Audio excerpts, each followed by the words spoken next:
Hi everybody, it's Mrs. Carrier here. I am going to be sharing one of my favorite stories with you today. It is called Mr. Lincoln's Way. And you know it is by my favorite author, Patricia Polacco. I hope you enjoy the story.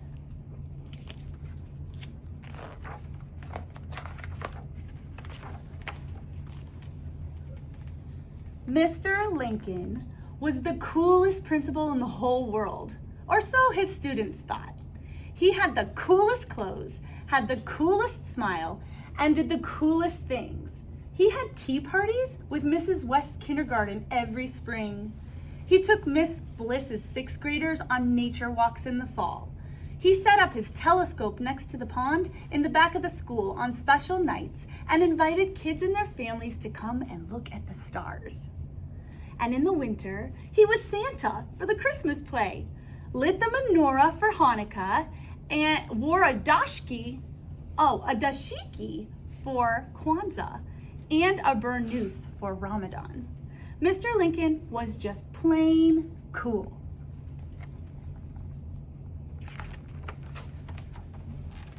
Absolutely everybody thought so, except Eugene Esterhaus. Mean Gene is what everybody called him. Mean Gene sassed the teachers and beat up most of the other kids on the playground. He was no student at all. He drove Mrs. Dunkel crazy in English. Miss Chu wanted to drop him from art, and he was a bully. He always seemed angry, picking on kids and calling them names. He's not a bad boy, really, Mr. Lincoln said. Only troubled. To just about everybody in school, though, Eugene was trouble, spelled with a capital T.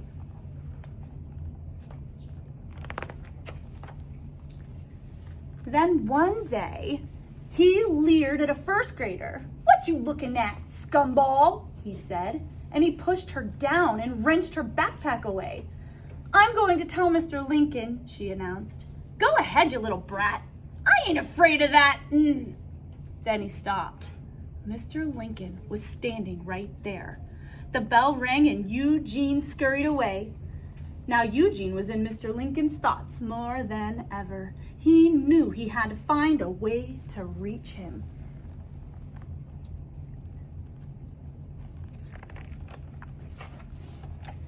Then one day, as Mr. Lincoln was helping the fifth grade plant a tree in the beautiful new atrium, he noticed that Eugene was looking up into the branches of one of the other trees. There sat a bright red cardinal.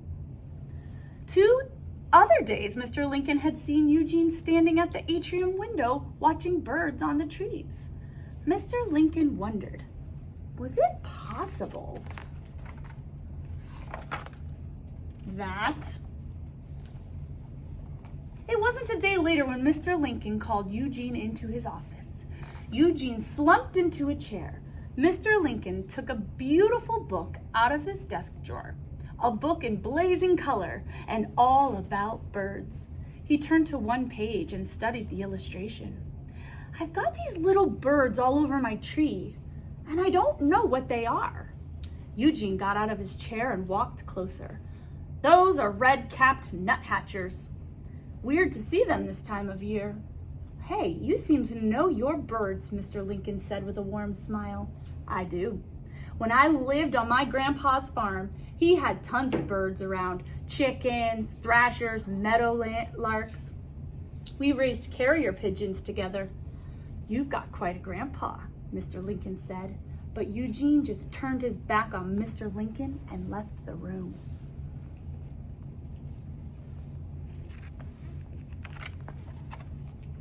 A week had gone by when Eugene ran into Mr. Lincoln by the atrium looking glum. "I have a problem," Mr. Lincoln said. "So?" "The atrium was full. It was supposed to be full of birds, but they're just not coming." The principal looked into the empty atrium. "Wrong plants in there to make them want to stay. Not the right food either." Eugene started to walk away. "Your grandpa teach you that?" Eugene turned and looked at Mr. Lincoln for the first time. "Maybe." "Do you suppose you could help us attract birds here to our atrium, Eugene?" Mr. Lincoln handed him a book. "And perhaps this would help?" Eugene seemed stunned at first. Then he took the beautiful book on birds in his hands, wrapped it in his arms, and bolted down the hallway.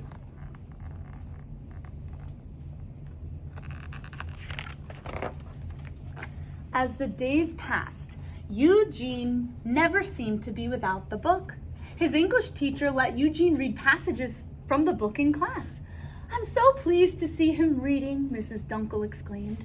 And when he didn't have his nose in that book, he was almost constantly in the atrium. He and Mr. Lincoln made a list of plants and shrubs to buy, and types of grain and seeds to feed the birds. They even built 3 feeders together.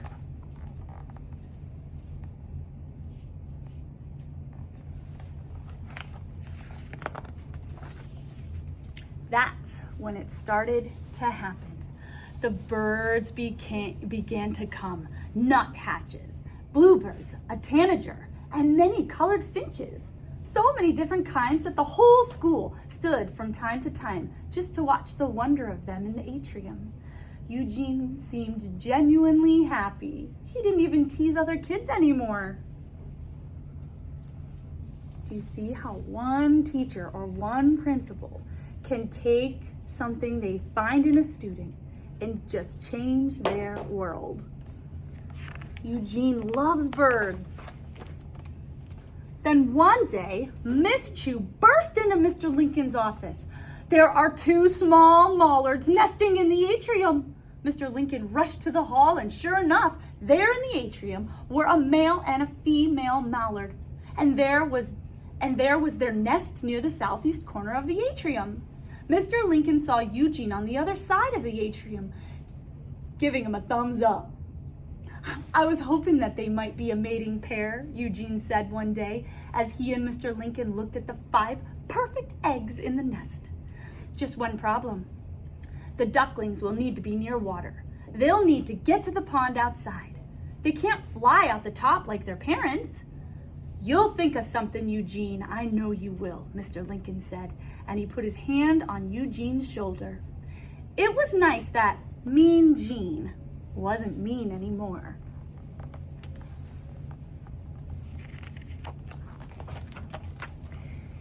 It was only 3 days later that there was a commotion in the hall. Mr. Belding rushed into Mr. Lincoln's office with Eugene in tow. Mr. Lincoln looked at Eugene in disbelief. "What happened?" "I'll let Eugene tell you," Mrs. Belding trumpeted. But Eugene said nothing. He just sat, looking hateful and defiant. "Trouble in the lunch line?" she went on.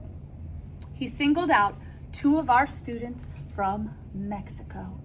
He called them brown-skinned toads and other unacceptable names." "I'll take care of this," Mr. Lincoln said quietly. Mr. Lincoln sat down in front of the boy. "Eugene, my skin is brown too." Eugene just glared at Mr. Lincoln. "This I know, Eugene. Someone who loves birds the way you do couldn't possibly have that kind of hate in his heart." Then Eugene began to cry. "My old man got real mad when I got home late from helping you," he sobbed. "He said, 'You're not our kind.'"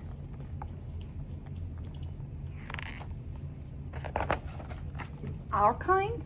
Mr. Lincoln murmured. He led Eugene to the window of the atrium. It was alive with the songs of the birds. "I see sparrows, jays, cardinals, nuthatches, and the mallards. Don't all of those beautiful types and colors make this a beautiful place to be for all of them?" Eugene nodded yes. "Well, God made all of them, all kinds, just like he made all of us, Eugene. Fact is, all of you children here, with all of your cool differences, are my little birds. Yes, my little birds. And that should be your answer as to what is right and wrong in what your father said," Mr. Lincoln said quietly.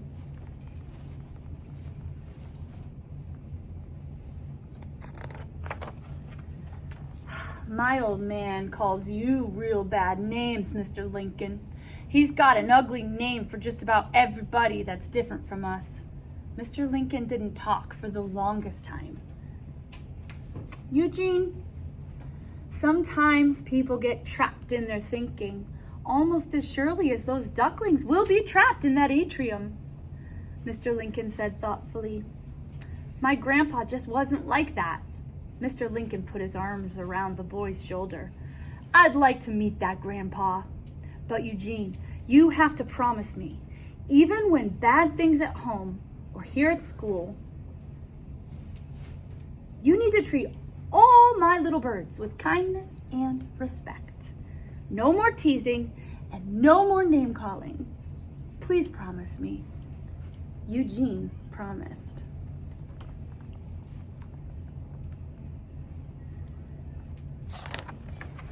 Eugene was good to his word. He became a model citizen. He tried with all his heart to keep his promise to Mr. Lincoln. Then one bright morning, Eugene stopped at the atrium window. The eggs were starting to hatch. He ran from room to room and brought the whole school to watch. The ducklings were hatching one by one. At first, they were wet and unsteady, but in a short time, they were fuzzy and racing about. Look at those little babies.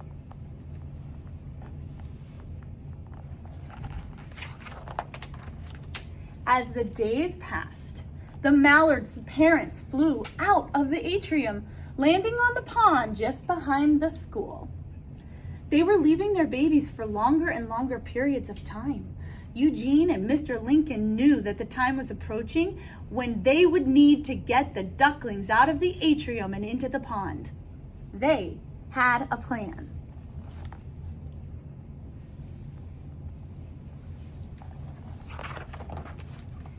When the big day arrived, classes were asked to stay in their rooms. Then Eugene and Mr. Lincoln opened the door to the atrium and stepped in.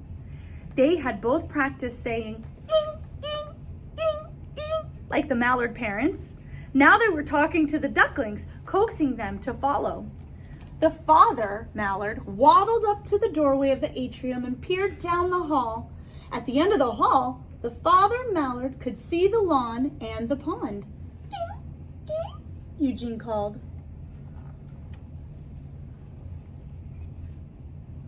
The babies are gonna follow their daddy.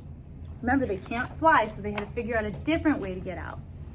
The mother mallard came out first. Then one by one, her babies followed. Eugene walked down the hall, calling them over and over as the family waddled behind him. Then all at once, the mother and father took the lead, and the ducklings scurried after them. At the outside doorway, they stopped for a moment. Then the mother and father mallard jumped out of the doorway and coaxed each of the ducklings to follow.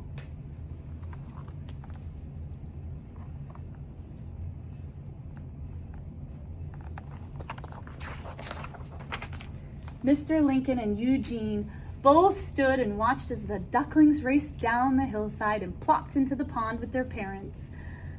Now I know where the expression, "like a duck takes to water," comes from, Mr. Lincoln laughed. He couldn't believe how well those babies swam. Do you see the whole school's watching? But who is with Mr. Lincoln? Eugene. Sometimes when you have a troubled home life or trouble at school, you can change it. You have the choice to change it. But all you need is a really good teacher or a good model to help you do that. Parents had gathered at the top of the hill. They had been invited to watch from afar. Then Eugene heard a voice from behind them call out his name. "Eugene, boy, over here." It was his grandfather. The boy raced up the hill. Mr. Lincoln joined them both. "This is my grandpa," Eugene sang out. "I know," Mr. Lincoln said.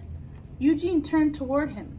Had Mr. Lincoln something to do with this miracle? With his grandpa being here? Now the old man shook Mr. Lincoln's hand heartily. I would sure like to stay with you, Grandpa, Eugene said as his grandfather walked up the hill together. The old man put his arm around the boy's shoulders. We'll see, son. We'll sure see, he said. Eugene's grandfather seems like an incredible role model that he wants to stay with him. Well, later, Eugene and Mr. Lincoln walked down to the pond together. Eugene needed to say something to Mr. Lincoln. You showed those ducklings the way out, Eugene, Mr. Lincoln said. Hey, you showed me the way out, Mr. Lincoln, Eugene smiled. Then he stopped and looked into his principal's eyes. I'll make you proud, Mr. Lincoln. I promise. And Eugene Esterhaus was true to his promise. He became a 4th grade teacher and called his students my little birds. So because he had an incredible role model in his school, it completely changed his life and his path. And then Eugene ended up becoming a teacher, and now he can be a role model for other people. So no matter what is happening in your life, always, always seek help from people who will love you, just like Mr. Lincoln. Didn't Mr. Lincoln just find what interests Eugene and then just took it running? And then he felt loved, he felt safe, and it changed everything that he was. So I hope you enjoyed the story, Mr. Lincoln's Way, just another great role model and that Patricia Polacco wrote about. So until next time, everybody, I'll see ya.